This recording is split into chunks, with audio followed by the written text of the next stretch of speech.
Et il est l'heure de retourner au Brésil avec Jérôme Lacroix, le journal de la Coupe du Monde. Le jour J pour des Bleus qui passent au révélateur suisse, Jérôme. Ça fait bien longtemps qu'un adversaire de ce niveau ne s'est plus présenté face aux Bleus. La Suisse, sur le papier, 6e au classement FIFA.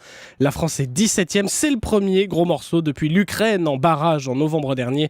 Le sélectionneur Didier Deschamps au micro européen de François Claus. Tout va bien, tout va très bien jusqu'à maintenant. Là, on a un adversaire, je le répète, de grande qualité. Donc c'est dans la difficulté aussi où on doit pouvoir juger des capacités pas que footballistiques, mais mentales.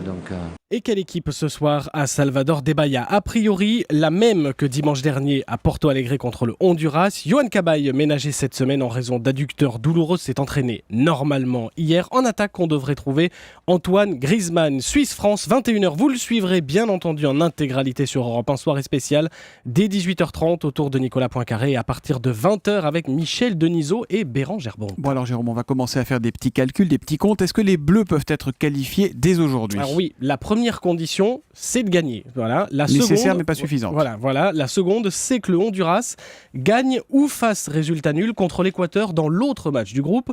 Sauf que ce match, il part après le nôtre. Coup d'envoi minuit. Ainsi, on saura si oui ou non les Bleus sont qualifiés à la fin de ce match-là, aux alentours de 2h du matin. Victoire plus qualification.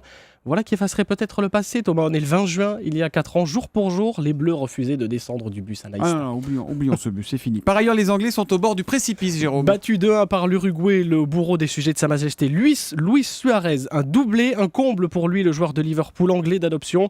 Il était blessé au premier match et il avait envoyé avant le match des SMS à ses copains de Liverpool présents dans la sélection anglaise pour leur dire « Prenez garde, je suis de retour ». Les Anglais étaient prévenus.